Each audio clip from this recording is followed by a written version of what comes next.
Hello दोस्तों, आप लोगों का सरोज एकेडमी में स्वागत है। देखिए, आज मैं बहुत ही बेस्ट करंट अफेयर्स आप लोगों के लिए लेकर आया हूँ, जो कि आपके एग्जाम में पूछे जाएंगे ऐसे क्वेश्चन। तो आप लोग बहुत ध्यान से देखिएगा, करंट अफेयर्स के क्वेश्चन बहुत ही इम्पोर्टेंट हैं। तो वीडियो स्टार्ट होने से पहले आप लोग क्या करिए, चैनल को शेयर कर दीजिए, ठीक, शेयर। और उसके बाद चैनल को जो सब्सक्राइब नहीं किए हैं वो सब्सक्राइब कर लीजिए। सब्सक्राइब करने से क्या होगा कि मैं डेली करंट अफेयर्स लाता हूँ आप लोगों के पास। जैसे ही अपलोड करूँगा आप लोगों के पास पहुँच जाएंगे करंट अफेयर्स। तो किसी को करंट अफेयर्स से रिलेटेड या किसी भी एग्जाम से रिलेटेड कोई भी कोर्सेज चाहिए तो हमारी ऑफिशियल वेबसाइट www.sarojacademy.com पे जाके रजिस्टर कर सकते हैं, ठीक। तो यहाँ पे देखिए क्या है, और हमारे वेबसाइट पे क्या है, ऑफर चल रहे हैं अभी, जैसा कि यहाँ पे डिस्प्ले हो रहे हैं। क्या चीज़ें हैं वो चीज़ें आप लोगों को दिख रही हैं कि सभी परीक्षाओं के लिए बहुत बड़ा डिस्काउंट होने वाला है, ठीक है। देखिए, और YouTube पे क्या है, हमारी क्लासेस डेली चलती हैं और रजिस्ट्रेशन भी स्टार्ट है। हमारी ऑफिशियल वेबसाइट क्या है, यहाँ पे दिया गया है, ठीक है, www.sarojacademy.com SAROJACADEMY.com। तो क्या है, देखिए सभी एग्जाम के लिए बहुत ही इम्पोर्टेंट होने वाला है करंट अफेयर, जैसे SSC, UP TET, C TET, S TET, railway, bank.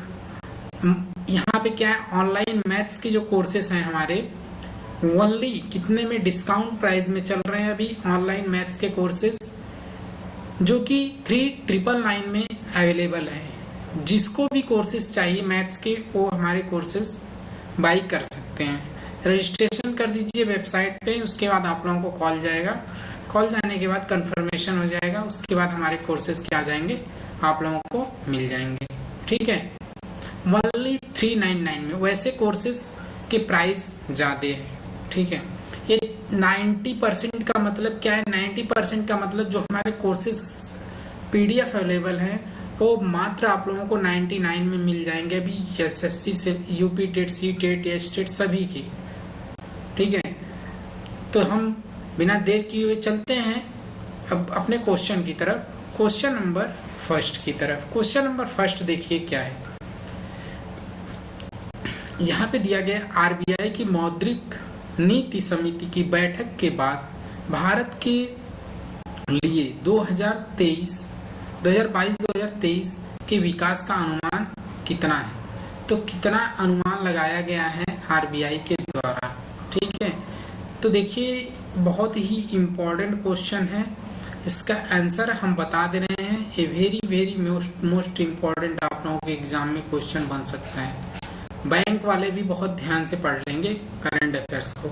तो क्या है, देखिए यहाँ पे 7% हो गया है। अब पहले कितना अनुमान लगाया गया था वो चीजें जान लीजिए। पहले अनुमान लगाया था कि 7.2% रहेगा। कितना, 7.2% रहेगा। तो अब क्या हुआ कि इसको घटा करके कितना कर दिया गया RBI के द्वारा, 7.0%। कितना किया गया, 7.0% कर दिया गया, ठीक है। तो ये आप लोग जान लिए।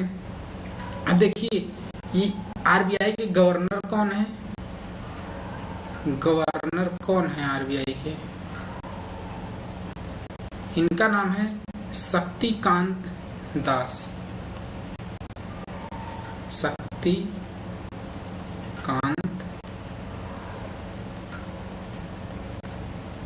दास। देखिए पूछा जाता है कि RBI के गवर्नर कौन है।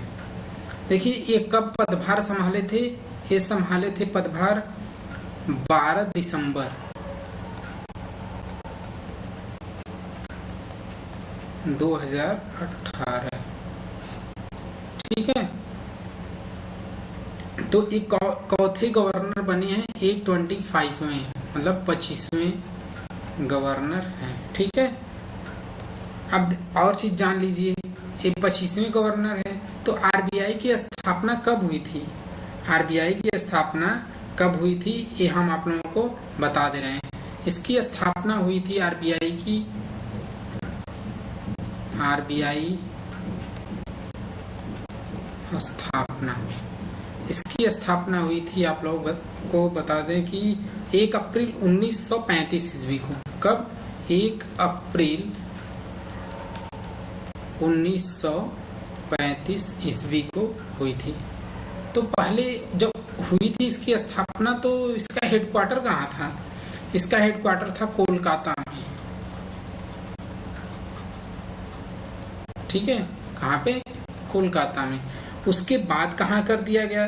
देखिए, ये 1934 अधिनियम है, उसके तहत 1934 अधिनियम के तहत क्या कर दिया गया था? इसकी स्थापना तो हुई थी, तब इसको 1935 में कहाँ था? कोलकाता। 1 अप्रैल 1935 में कोलकाता में था। उसके बाद इसको मतलब स्थानांतरित कहाँ कर दिया गया था? 1937 ईस्वी में। 1937 ईस्वी में कहाँ स्थानांतरित कर दिया गया था? मुंबई। ठीक, इसका हेडक्वार्टर कहाँ बना दिया गया? मुंबई। ठीक है, क्योंकि देखिए ये क्वेश्चन आते हैं आप लोगों के एग्जाम में, इसलिए मैं पूरा डिटेल्स ही बता दे रहा हूँ आप लोगों को। और देखिए, भारत में पहला राष्ट्रीयकृत बैंक कौन सा था? पहला राष्ट्रीयकृत बैंक था आरबीआई, जिसे रिजर्व बैंक ऑफ इंडिया बोलते हैं, आरबीआई। ठीक है, तो अभी जो राष्ट्रीय एकीकृत बैंक है कितने हैं? एसबीआई को छोड़ करके कितने हैं? एसबीआई को छोड़ करके टोटल 11 राष्ट्रीय क्या है? एकीकृत बैंक हैं। ठीक है, तो बहुत ही इंपॉर्टेंट था। देखिए, जब यह मतलब राष्ट्रीय एकीकृत जब हुआ था, जब यह बैंक बना था, मतलब तब कितने राष्ट्रीय एकीकृत बैंक थे? टोटल 14 थे। ठीक है, 14 बैंकों का क्या हुआ था? एकीकृत हुआ था। ठीक है, तो जो आरबीआई है, इसको राष्ट्रीय एकीकृत कब किया गया था? इसको किया गया था आरबीआई को राष्ट्रीय एकीकृत 1949 ईस्वी में। कब किया गया था? 1949 ईस्वी में इसको एकीकृत किया गया था। ठीक है, तो इतना आप लोग जान गए। तो इसका आंसर क्या था? Option B, 7%। ठीक, next question, question number second देखिए क्या है। यहाँ पे है, किस देश ने प्रशांत द्वीप राष्ट्रों के साथ एक साझेदारी समझौते पर हस्ताक्षर किया है? तो वह कौन सा देश है जो प्रशांत द्वीपों के साथ क्या किया है? एक राष्ट्रीय मतलब प्रशांत द्वीप जो है उसके राष्ट्रों के साथ क्या किया? एक साझेदारी समझौते पर हस्ताक्षर किया है। तो कौन सा कंट्री है? तो हम बता दें ये कौन सा कंट्री है। ये कंट्री है अमेरिका। ठीक है, यह अमेरिका है। तो इसके बारे में जान लीजिए, इसमें कि कौन कौन से मतलब प्रशांत द्वीप थे, उनके नाम जान लीजिए। ये थे, इस शिखर सम्मेलन में कितने लोग पार्टिसिपेट किए थे? पहला था फिजी, दूसरा मार्शल,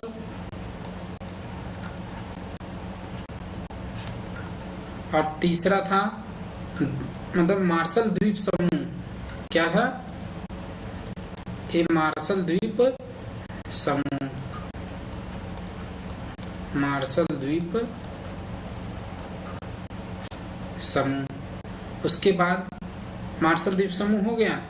अब एक था पापुआ, क्या नाम था? पापुआ। उसके बाद न्यू गिनी,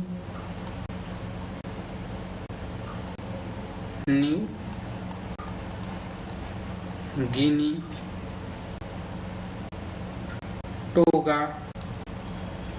देखिए ये सब नाम है जो इसमें पार्टिसिपेट किए हैं। ठीक है, सो टोगा से क्या थे? दर्जनों थे राष्ट्र। ठीक है, और देखिए इसके बाद कुछ जो कंट्री थे वो क्या किए थे। अब पहले अमेरिका के राष्ट्रपति कौन है? Joe Biden. ये भी जानना जरूरी है कि यहाँ के राष्ट्रपति कौन है? Joe Biden. ठीक है, अब देखिए ऑस्ट्रेलिया,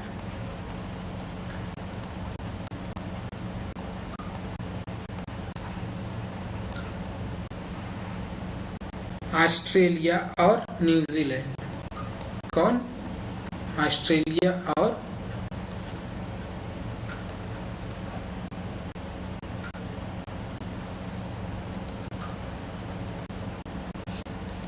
न्यूजीलैंड क्या थे? ये पर्यवेक्षक के रूप में क्या थे? सम्मिलित थे इस शिखर सम्मेलन। ये दो जो थे ये किस रूप में सम्मिलित थे? एक पर्यवेक्षक के रूप में।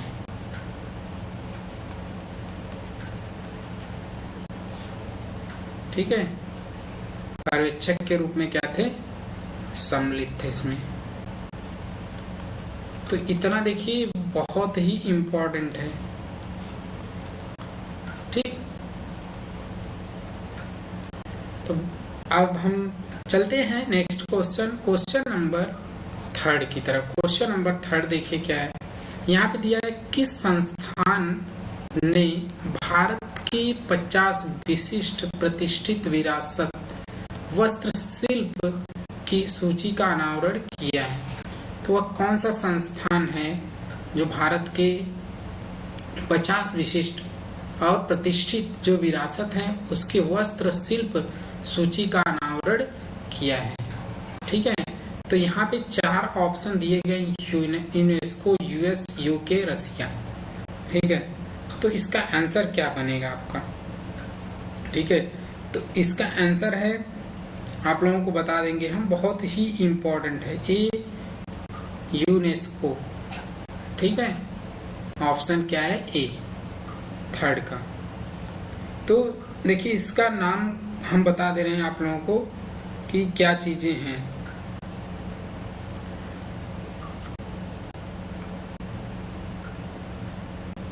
चलते हैं, देखिए क्या है। Handmade for the 21st century. ठीक है, क्या था? Handmade for the 21st century safeguard tradition India textile इसका नाम था। ठीक है, यूनेस्को का फुल फॉर्म हम बता देंगे। यूनेस्को का फुल फॉर्म होता है the United Nations Educational, Scientific and Cultural Organization. क्या होता है इसका फुल फॉर्म? इसका फुल फॉर्म जान लीजिए आप लोग। यूनेस्को का द यूनाइटेड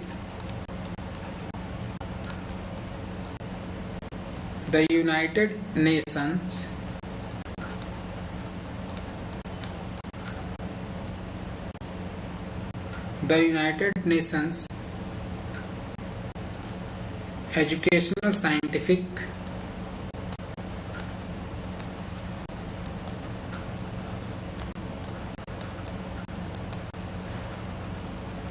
क्या था? Educational, Scientific and Cultural organisation.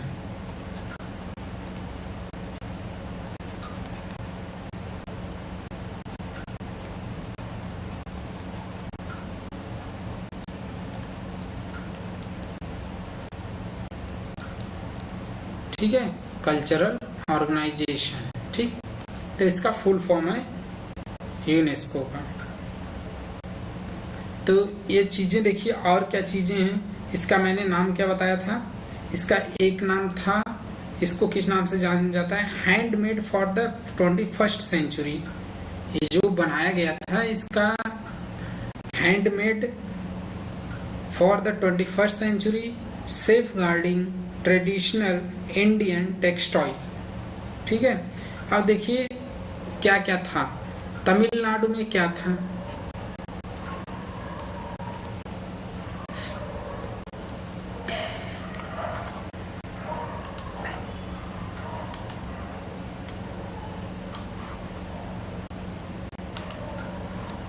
देखिए जो तमिलनाडु है, हम इसके बारे में बता दे रहे हैं। यहाँ पे क्या था? तमिलनाडु में जो शिल्प जो शामिल था, बुनाई शिल्प, वो कौन कौन सा था? यह था तोड़ा, कढ़ाई और सुंगड़ी। क्या था? तोड़ा,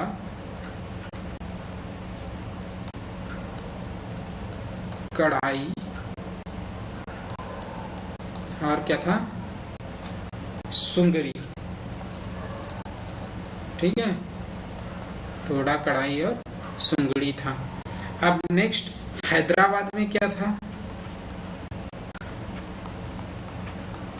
हैदराबाद का जो शिल्प था, जो बुनाई शिल्प शामिल हैं, उनके नाम क्या हैं?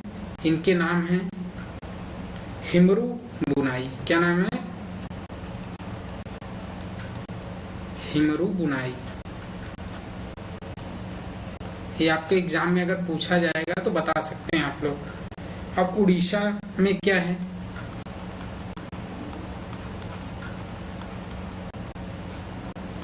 उड़ीसा का क्या है? बंध टाई और डाई बुनाई। क्या है? बंध टाई, बंध टाई और डाई बुनाई।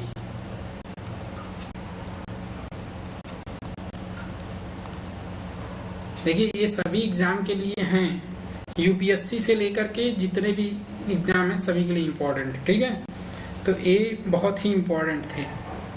आंसर बता दिया मैं। चलते हैं नेक्स्ट क्वेश्चन, क्वेश्चन नंबर 4 की तरफ। क्वेश्चन नंबर 4 देखिए क्या है कि इसके अनुसार यदि लड़कियों को उच्च शिक्षा प्रदान की जाए तो क्या होगा? 80% बाल विवाह क्या हो जाएगा? कम हो जाएगा। ठीक है, 80%। यह किसने कहा है? किसके द्वारा यह कहा गया है? तो यह कहा गया यूनिसेफ। यूनिसेफ का मतलब क्या है? देखिए इसका फुल फॉर्म जान लीजिए पहले यूनिसेफ का।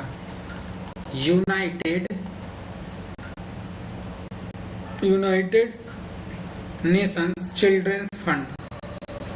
देखिए ये क्या है? United Nations Children fund.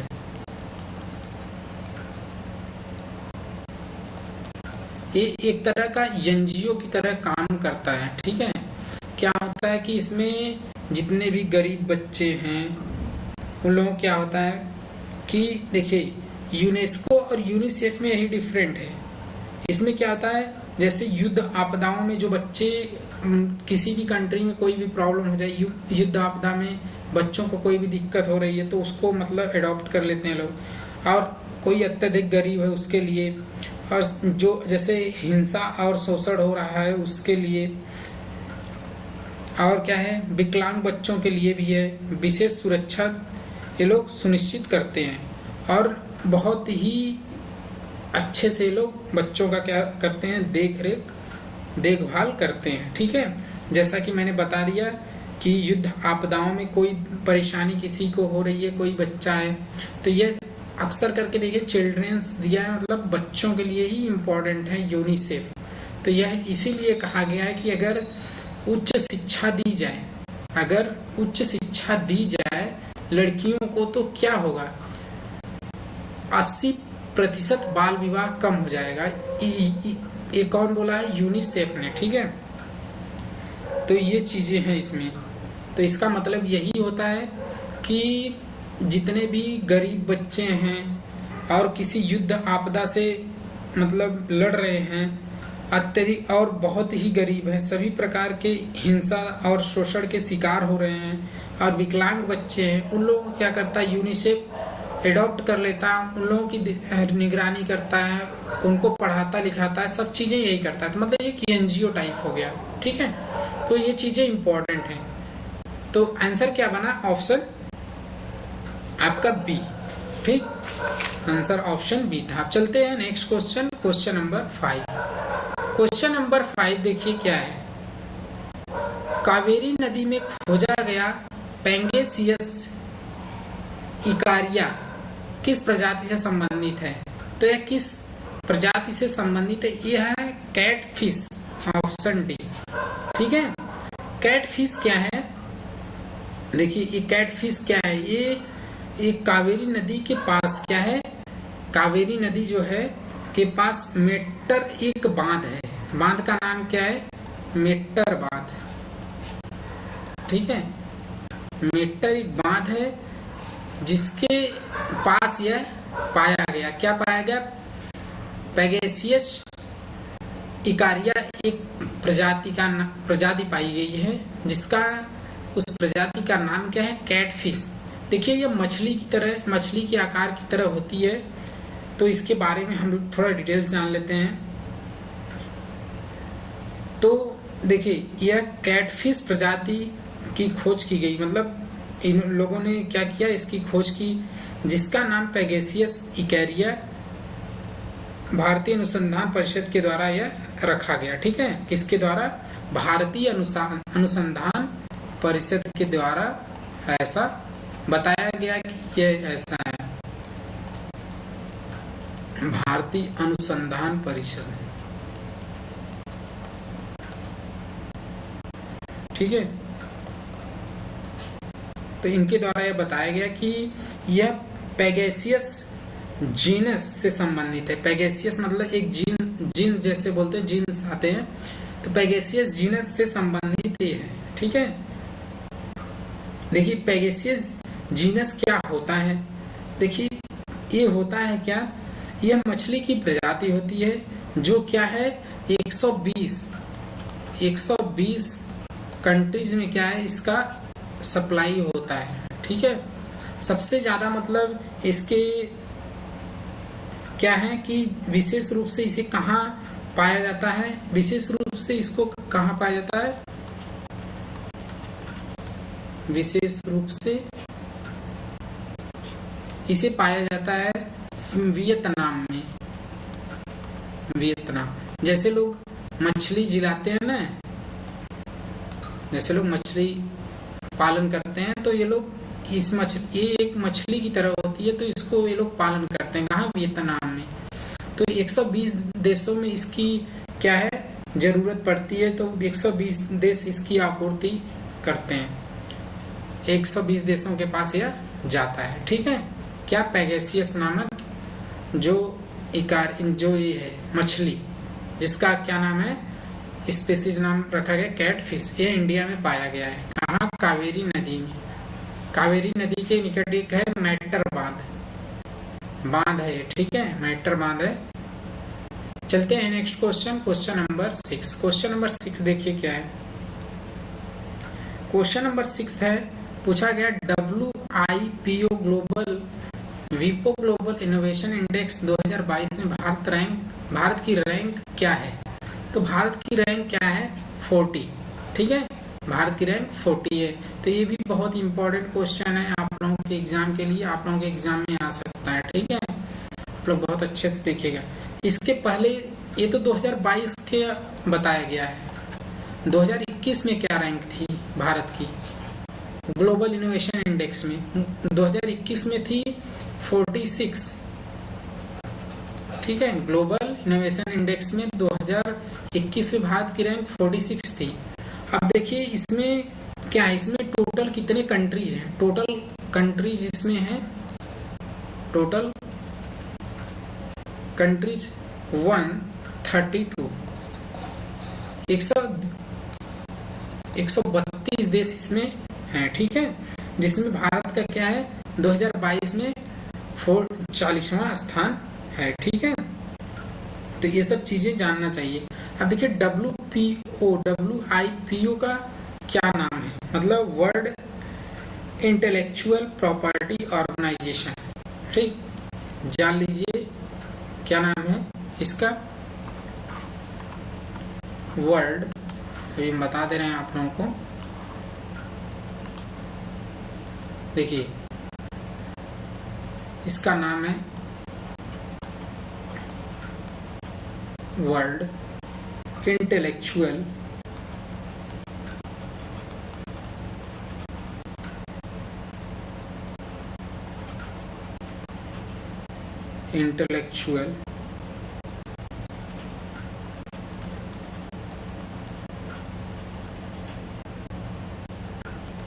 Property organisation.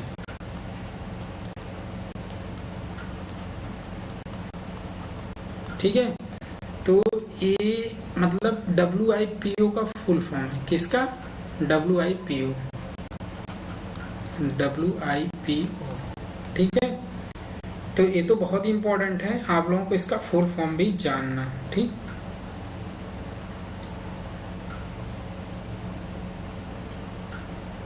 और कुछ जान लेते हैं। जैसे Switzerland, America, Sweden, UK, Netherland में दुनिया की सबसे मतलब वर्ल्ड मोस्ट इनोवेटिव इकोनॉमी किसकी है? सबसे ज्यादा इकोनॉमी किसकी है? World most innovative economy Switzerland की सबसे ज्यादा है। ठीक है, कहाँ की? स्विट्जरलैंड।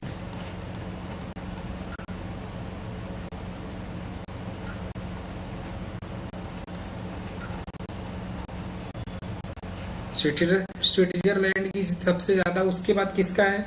उसके बाद अमेरिका है, उसके बाद स्वीडन है। अमेरिका, स्वीडन, यूके,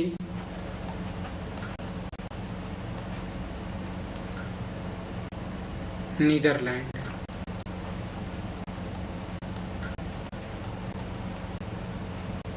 ठीक है, तो ये क्या है? जो Switzerland, America, Sweden, UK, Netherland, ये क्या है?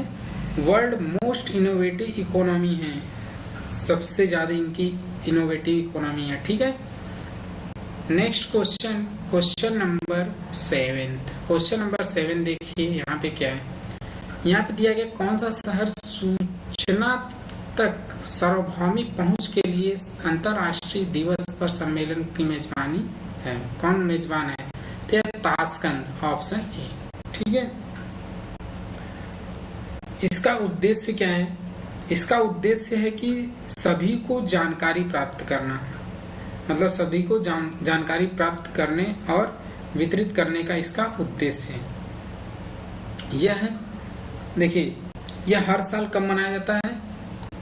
यह 28 सितंबर को मनाया जाता है। ठीक है, 28 सितंबर को यह हर साल मनाया जाता है। Next question, question number 8। Question number 8 क्या है? यहाँ पे दिया देश का सबसे स्वच्छ शहर कौन सा है?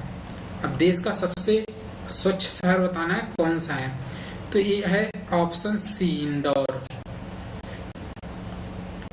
ठीक है, यह लगातार क्या है? 5वीं बार इसको ऐसा खिताब मिला है कि यह 5वीं बार इंदौर मतलब मध्य प्रदेश, यह कहाँ पे है? मध्य प्रदेश। 5वीं बार इसको क्या मिला है? ऐसा मिला है खिताब कि यह देश का सबसे स्वच्छ शहर बना है। ठीक है, और इसके बारे में जान लीजिए। मध्य प्रदेश के सीएम कौन है? यहाँ के सीएम कौन है? शिवराज सिंह चौहान। कौन है? शिवराज सिंह चौहान। ठीक, तो ये है यहाँ के सीएम।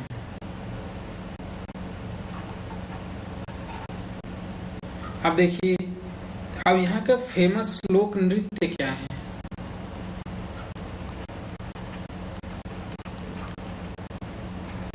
लोक नृत्य देखिए, यहाँ का एक है मटकी नृत्य। क्या बोला जाता है इसको?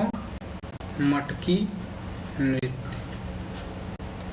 मटकी नृत्य कौन से समुदाय के लोग करते हैं? मालवा का सामुदायिक नृत्य है। कहाँ का?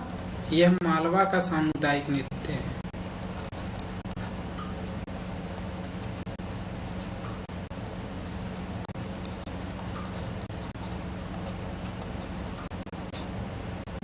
ठीक है, तो ये चीजें बहुत ही इम्पोर्टेंट है। और इसके कौन से नृत्य? ये तो एक हो गया। अब एक और देखिए, क्या है? कर्म नृत्य।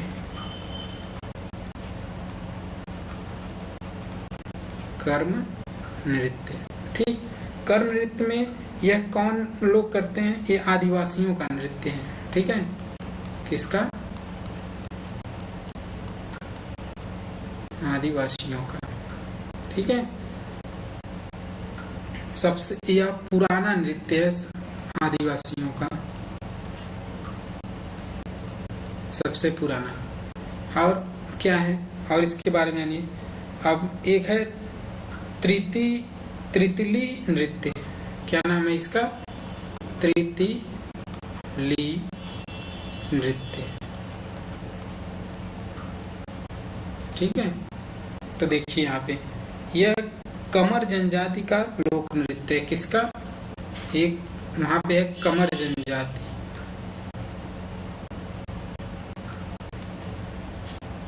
उसका क्या है? लोक नृत्य है। तो बता दिया मैं किसका क्या है। ठीक है, तो बहुत ही इंपॉर्टेंट है। Next question, question number 9। अब क्वेश्चन नंबर 9 देखिए क्या है। क्वेश्चन नंबर 9 है, राष्ट्रीय स्वैच्छिक रक्तदान दिवस कब मनाया जाता है? क्या मनाया जाता है? राष्ट्रीय स्वैच्छिक रक्तदान दिवस। स्वैच्छिक मतलब अपनी इच्छा से, ठीक है, स्वेच्छा से। तो ये मनाया जाता है 1 अक्टूबर को। ठीक है, अब नेक्स्ट क्वेश्चन, क्वेश्चन नंबर 10 देखिए क्या है।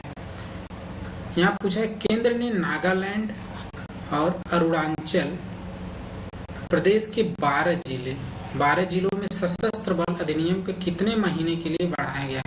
तो कितने महीने के लिए बढ़ाया गया है ये आप लोगों को बताना है। तो 10th का आंसर है ऑप्शन सी, 6 मंथ के लिए बढ़ाया गया है। ठीक है, आप जान लीजिए इसके और कुछ चीजें, जैसे नागालैंड है। ठीक है, क्या नाम है? नागालैंड। नागालैंड को ऐसे ले लेते हैं। यहाँ पे क्या है? यहाँ के गवर्नर कौन है ये भी जानना जरूरी है सभी को। गवर्नर कौन है यहाँ के? जगदीश मुखी।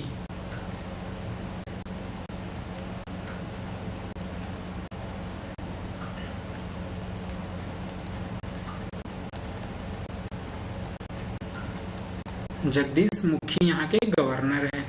वो भी चौथे गवर्नर हैं, 20th। ठीक, अब यहाँ के सीएम कौन है? नागालैंड का भी चल रहा है, नेफ्यू।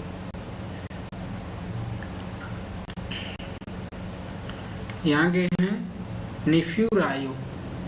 ठीक है, अभी मैं बता दे रहा हूँ कौन है यहाँ के गवर्नर। देखिए,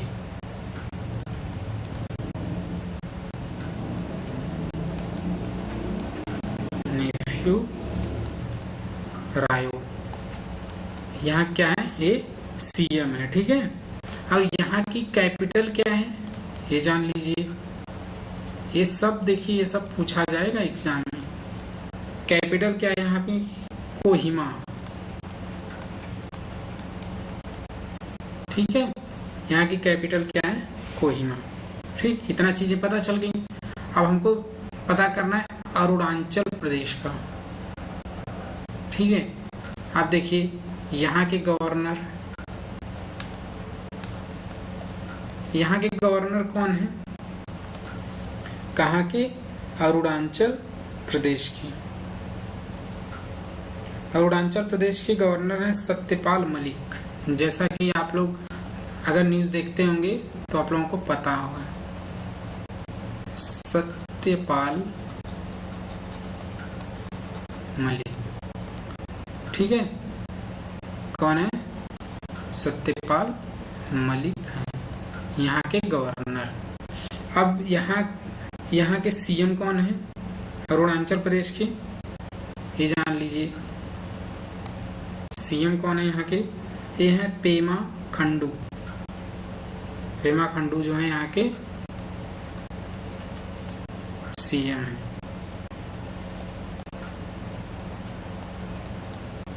ठीक है, और यहाँ का कैपिटल क्या है, मतलब राजधानी जिसे बोलते हैं, ईटानगर।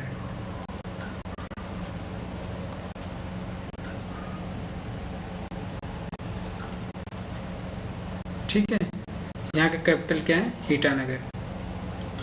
इसे देखिए, जो अरुणाचल प्रदेश है इसे और क्या किस नाम से जानते हैं?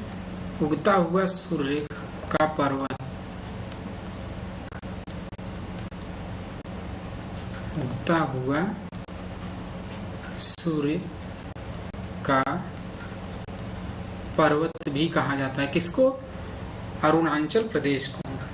ठीक है, तो ये देखिए बहुत ही इम्पोर्टेंट है। और यहाँ का एनिमल क्या है? अरुणाचल प्रदेश का गयाल।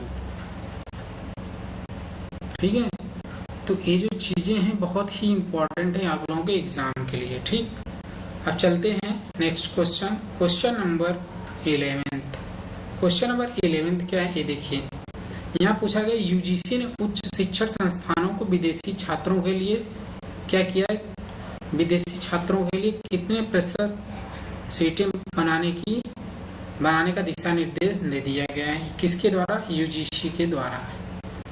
ठीक है, तो ऑप्शन क्या है? Option C 25%।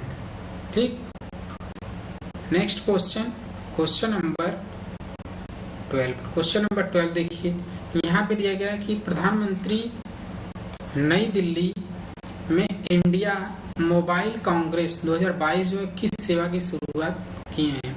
तो ये शुरुआत किए हैं 5G, जैसा कि आप लोगों को पता होगा। कहाँ से शुरू किया गया इसको? यह कौन कौन सी सिटी में पहले मिलेगा, आप लोगों को हम वो चीजें बता दे रहे हैं। ठीक है, तो देखिए आईटी मिनिस्टर कौन है? IT minister Ashwani Vaishnav.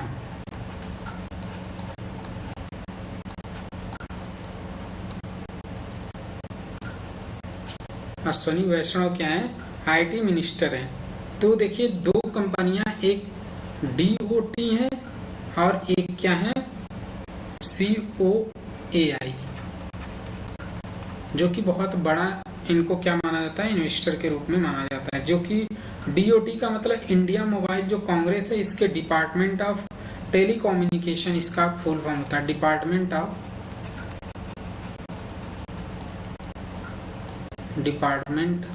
Of telecommunication. ठीक है, टेलीकम्युनिकेशन।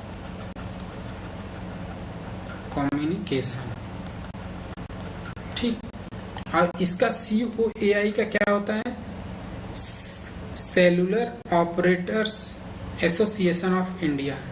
इसका हिंदी में जान लीजिए,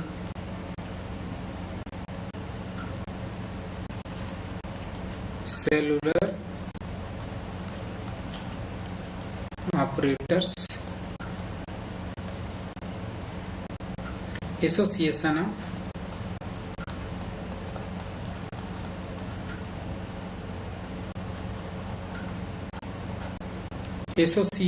ऑफ इंडिया।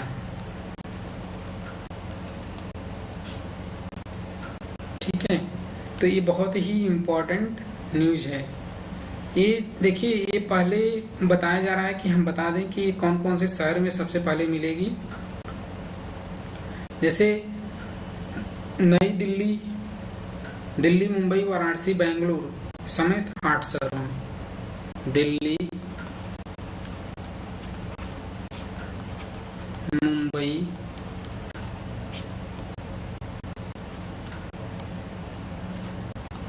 बेंगलुरु,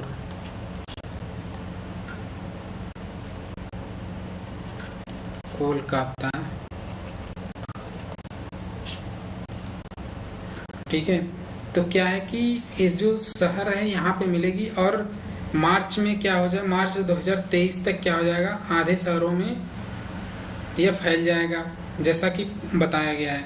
उसके बाद 2024 तक, मार्च 2024 तक पूरे देश में फैला दिया जाएगा। और देखिए चेन्नई, हैदराबाद और सिलीगुड़ी में भी बताया गया है कि एयरटेल के द्वारा कि हम अपने 5G को क्या करेंगे? फैला देंगे। ठीक, अब नेक्स्ट क्वेश्चन चलिए, क्वेश्चन नंबर 13। क्वेश्चन नंबर 13 क्या है ये देखिए आप लोग। किसके द्वारा telecom technology development fund scheme को लॉन्च किया गया? किसके द्वारा यह लॉन्च किया जाता है? ठीक है, तो हम बता दें यूएसओएफ क्या होता है? यूनिवर्सल सर्विस ऑब्लिगेशन फंड होता है। इसके हेड कौन है? श्यामलाल घोष। श्यामलाल घोष। ठीक है, जैसा कि यूसीओएफ का फुल फॉर्म जान लीजिए, यूनिवर्सल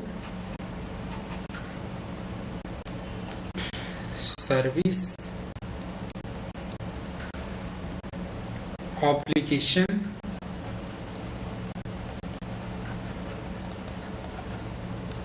फंड। ठीक, तो ये इसका फुल फॉर्म है। तो ये सब क्वेश्चन पूछे जाते हैं आपके एग्जाम में। चलते हैं नेक्स्ट क्वेश्चन, क्वेश्चन नंबर 14। अब क्वेश्चन नंबर 14 क्या है ये आप लोग जान लीजिए। यहाँ पूछा गया कि भारत का विदेश मुद्रा भंडार जो है 8.134 बिलियन अमेरिकी डॉलर से घटकर कितना हो गया है। तो कितना हुआ है ये बताना है। तो ऑप्शन क्या है, सी 537.518। Next question, question number 15। Question number 15 क्या है, यहाँ पे दिया PFRDA ने कब राष्ट्रीय पेंशन प्रणाली दिवस मनाया है। तो यह कब मनाया है, ऑप्शन सी 1 अक्टूबर को। तो देखिए PFRDA का मतलब होता है pension fund regulatory and development authority, इसका फुल फॉर्म है। अब देखिए यह एनपीएस को कंट्रोल करता है। क्या करता है, एनपीएस, जिसे बोलते हैं नेशनल पेंशन सिस्टम। एनपीएस का मतलब होता है, एनपीएस जान लीजिए, नेशनल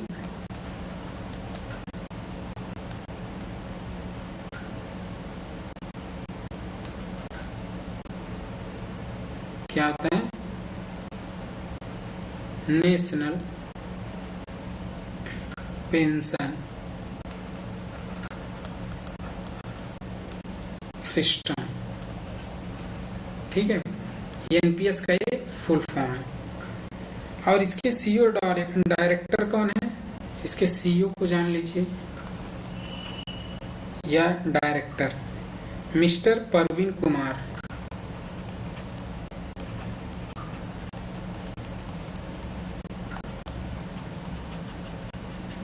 ठीक, नेक्स्ट क्वेश्चन, क्वेश्चन नंबर 16 देखिए क्या है। क्वेश्चन नंबर 16 है, ये आप लोगों को बता दे रहे हैं, कौन Indo American chambers of commerce के नए अध्यक्ष के रूप में चुना गया है। तो किसको चुना गया है, Indo American chambers of commerce के नए अध्यक्ष के रूप में। तो इन्हें चुना गया है, कौन है, ललित भसीन। क्या नाम है इनका, ललित भसीन इनका नाम है। देखिए एक कौन से 54th क्या है, नेशनल प्रेसिडेंट है। ठीक है, 54th है, ये भी याद रखना। इसका हेडक्वार्टर कहाँ है, HQ जिसे बोलते हैं हेडक्वार्टर, इसका है मुंबई। कहाँ पे,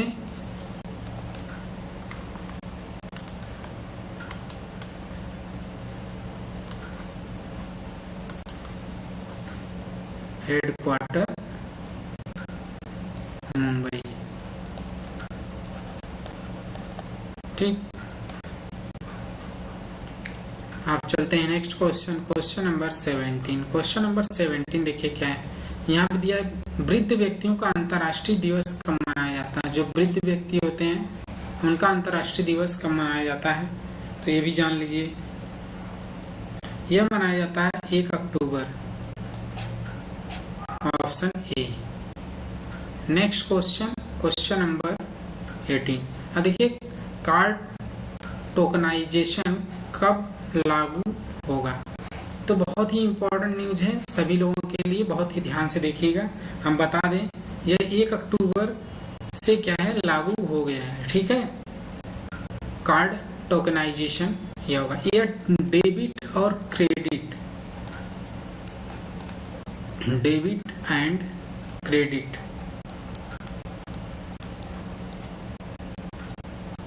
दोनों कार्ड के लिए है। ठीक है, बोथ कार्ड। क्या होगा कि इसमें देखिए, इसमें हम जहां तक हमको पता चला है कि जो डेबिट और क्रेडिट कार्ड होंगे, जब हम किसी कॉमर्शियल वेबसाइट पे जाएंगे, कुछ हमको परचेस करना होगा, तो उसमें क्या होगा कि पहले हम एक टोकन बनाएंगे। क्या होगा कि हम टोकन से पेमेंट करेंगे। ऐसा हो गया है, सिस्टम चेंज होने वाला है। तो यह किसके द्वारा लागू किया जा रहा है? आरबीआई ने ऐसा कर दिया है। तो आप जाएंगे तो वहाँ पे पोर्टल आएगा, पोर्टल पे सब कुछ है, आपको वहाँ पे अप्लाई करना पड़ेगा। अप्लाई करने के बाद आपको टोकन दिया जाएगा। उसी में आप जब वहाँ पे करेंगे तो उसमें क्या होगा कि सारे डिटेल्स आपको पहले से फिल कर दिए जाएंगे। जितने भी डिटेल्स होंगे, कार्ड के डिटेल्स सब पहले से फिल किए जाएंगे, जिससे कि डाटा सेव रहे हर चीज का। ठीक है, डाटा सेव रहेगा तो उसमें क्या होगा कि आप लोगों को कोई दिक्कतें नहीं आएंगी। और जब भी पेमेंट करना होगा तो लास्ट के 4 डिजिट आपको, जो कार्ड के 4 डिजिट होते हैं, ठीक है, तो कार्ड के 4 डिजिट आप लोग बताएंगे, वहाँ पेमेंट डायरेक्ट हो जाएगा। ठीक है, तो इसमें सब कुछ सीवीवी नंबर जितने भी होते हैं, सब कुछ एक्सपायरी डेट, सब कुछ इसमें सेव करना पड़ेगा। चलते हैं नेक्स्ट क्वेश्चन नंबर 19 की तरफ। क्वेश्चन नंबर 19 क्या है? प्रधानमंत्री के द्वारा वंदे भारत एक्सप्रेस ट्रेन को हरी झंडी कहां से कहां तक मिली? तो कहां से कहां तक अभी हाल फिलहाल में क्या हुआ था? एक वंदे भारत का उद्घाटन हुआ, वंदे भारत ट्रेन का, जो कहां से कहां तक रूट बनाया गया इसका।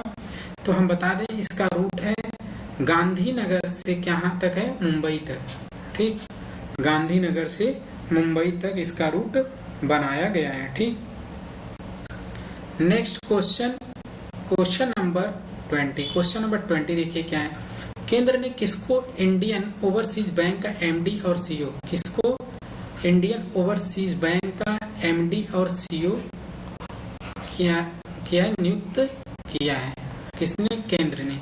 तो यहाँ पे देखिए 4 ऑप्शन दिया गया है। तो इसमें ऑप्शन क्या है? बी, अजय कुमार श्रीवास्तव को यहाँ का एमडी और सीईओ नियुक्त किया गया है। ठीक है, तो ये कब से इनका कार्यभार होगा?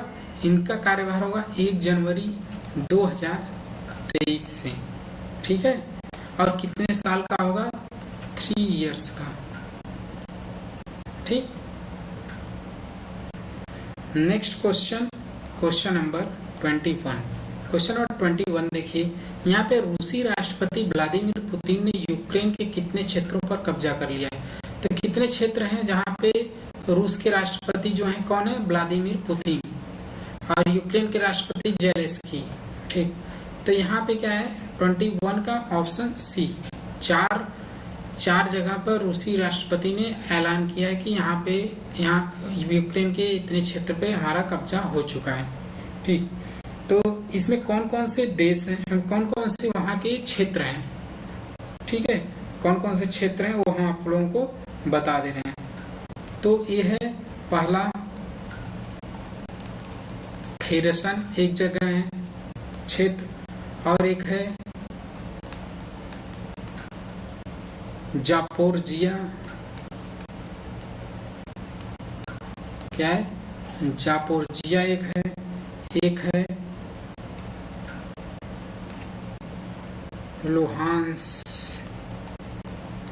लुहांस्क, और एक है दानेत्स्क। ठीक है, तो यहाँ पे क्या है कि रसिया ने यहाँ पे अपना कब्जा कर लिया है, इसको स्वतंत्र कर दिया, मतलब अपने क्षेत्र में मिला लिया है।